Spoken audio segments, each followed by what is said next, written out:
Meus alunos do terceiro ano do ensino médio, voltamos aqui. Então o assunto agora é transmissão de impulso nervoso e condução de impulso nervoso, produção de impulso nervoso por esse tipo de celular tão especial que nós acabamos de analisar, que são os neurônios, certo?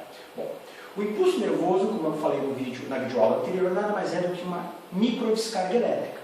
E essa microdescarga elétrica, ela é gerada por uma alteração de cargas elétricas entre a superfície externa da membrana plasmática e a superfície interna da membrana plasmática. Essa superfície interna, portanto, é o citoplasma do neurônio quando a gente analisa o axônio, certo? E essa alteração, essas inversões de cargas elétricas, elas são geradas por condições físico-químicas. Bom, que a gente não pode deixar de lembrar que descargas elétricas são elétrons livres, elétrons se deslocando. Lembra qual é a carga elétrica do elétron? O elétron é carregado negativamente. Portanto, um bom caminho para o elétron se propagar é um caminho positivamente. Se o Gustavo, professor de física nosso, estivesse aqui, ele ia chamar essa condição de diferença de potencial elétrico. O que é a diferença de potencial elétrico? É uma região onde nós temos elétrons e uma região sem elétrons, carregados positivamente, portanto. E nessa região nós temos condições para deslocamento dessas cargas elétricas. Por que eu falei que esse processo também é químico? Porque essa inversão de cargas elétricas ela é gerada por uma alteração de concentração de dois íons, sódio e potássio. Uma inversão de concentração de sódio e potássio entre o meio intracelular e o meio extracelular de neurônio, certo? Bom, então vamos analisar aqui esta imagem. Lembrando que é pelos dendritos que os impulsos nervosos entram e eles se propagam de dendritos para terminações axônicas. Lembra o que acontece aqui, como eu expliquei na videoaula anterior? Aqui, no dendrito, esse prolongamento da membrana plasmática do neurônio, ocorre a recepção de uma substância muito especial chamada de neurotransmissor, certo? E quando isso ocorre, essa substância sendo recepcionada aqui por um receptor de membrana plasmática do dendrito, nós vamos ter um comando para a célula gerar a despolarização de membrana plasmática. Bom, antes da gente entender a despolarização de membrana plasmática, vamos entender o que é, então, a membrana plasmática polarizada. O que é a membrana plasmática polarizada? Sua face externa carregada positivamente e sua face interna carregada negativamente. Lembra qual é a carga elétrica do elétron? Carregado negativamente. Portanto, aqui, esse caminho, esse espaço, todo carregado negativamente, não gera condições para a propagação de impulso nervoso. Então, quando a membrana plasmática está polarizada, o neurônio está em repouso. Portanto, nesta condição aqui, não há condições para produção e condução de impulso nervoso. Ela só ocorre quando um neurotransmissor é recepcionado pelo dendrito e gera um comando, um sinal químico para que ocorra uma inversão de cargas elétricas. O que era positivo passa a ser negativo, então a face externa da membrana plasmática é negativa e agora o citoplasma, a face interna da membrana plasmática passa a ser positivo. Então, neste pedaço aqui do axônio, nós temos a condição de despolarização de membrana. Despolarização de membrana, condição necessária para que o impulso nervoso se propague.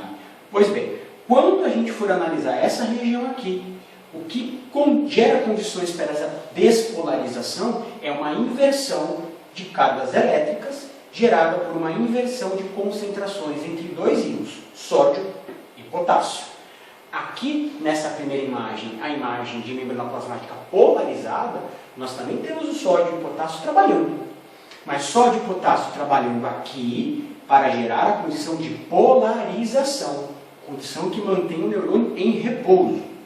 Quando ocorre uma inversão de cargas elétricas, ou seja, uma inversão na concentração de sódio e potássio, momentânea, muito rápida, e especificamente para essa região que nós estamos analisando aqui, nós temos então uma inversão também entre sódio e potássio, ok? Quando a gente fala de sódio e potássio, não tem como nós não lembrarmos e não aplicarmos o conteúdo de bomba de sódio e potássio e transporte ativo, assunto que a gente aprendeu lá no primeiro ano do ensino médio.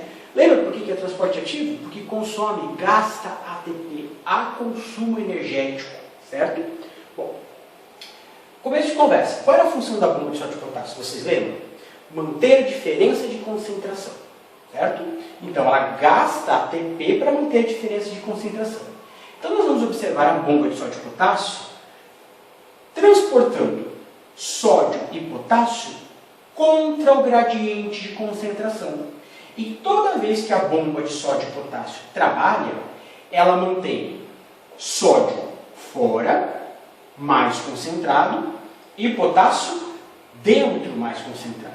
Percebeu? Ó, são enviados 3 sódios para fora e 2 potássios para dentro. Se você fizer 2 menos 3, nós temos um déficit de cargas elétricas positivas, ou seja, nós temos menos 1. E é exatamente dessa maneira aqui, bomba de sódio e potássio trabalhando, consumindo ATP, que nós vamos ter a condição de polarização. Na condição de polarização, o citoplasma é carregado negativamente. Citoplasma carregado negativamente não dá condições para propagação nem geração de impulso nervoso. Portanto, o neurônio está em repouso. Olha a conclusão que a gente acabou de chegar. Enquanto a bomba de sódio e potássio está trabalhando, consumindo ATP, nós temos a membrana plasmática do neurônio polarizada e nós temos o neurônio em repouso. Então, o interior se torna negativo e o exterior se torna positivo.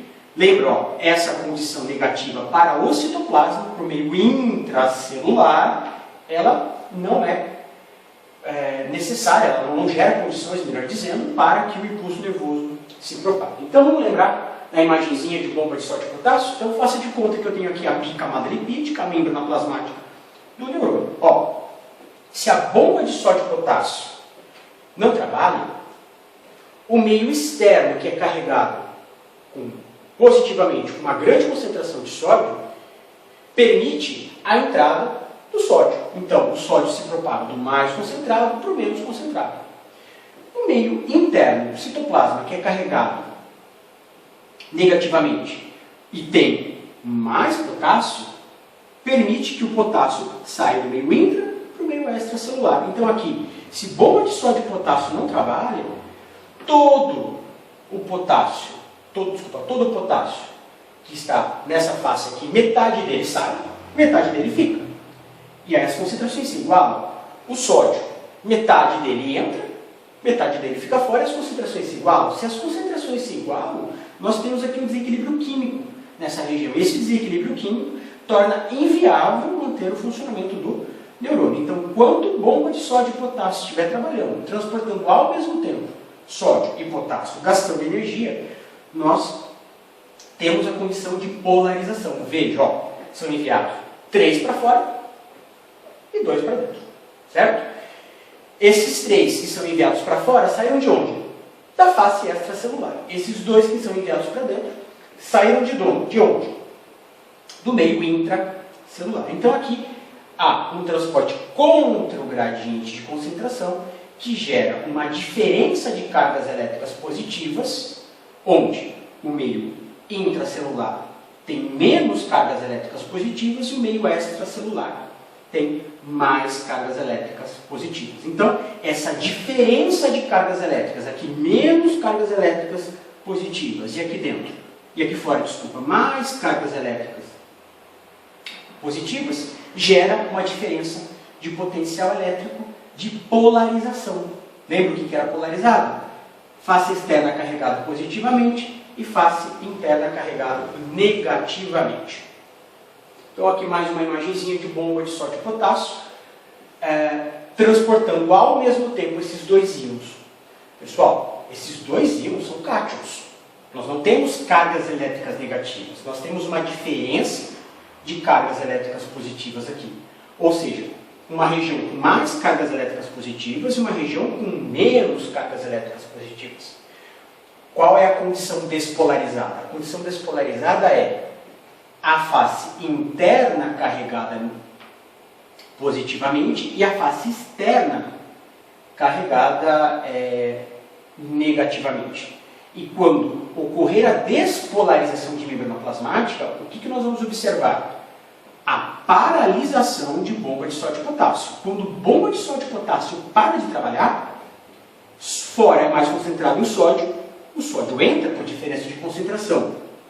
Do mais concentrado para o menos concentrado. Dentro é mais carregado em potássio. O que nós vamos observar? O potássio saindo do meio intracelular para o meio extracelular. Então, quando bomba de sódio e potássio para de trabalhar, momentaneamente, especificamente devido a um comando do neurotransmissor, devido a um comando químico, para que isso aconteça, nós vamos entender, então, vamos observar a condição de despolarização, certo? E sobre as condições de despolarização, há diferença de cargas elétricas para que o impulso nervoso se propague, certo? Na próxima videoaula, nós vamos observar, então, essa condição de despolarização e repolarização acontecendo e entender como o impulso nervoso se propaga pelo axônio, ok? Nós já voltamos.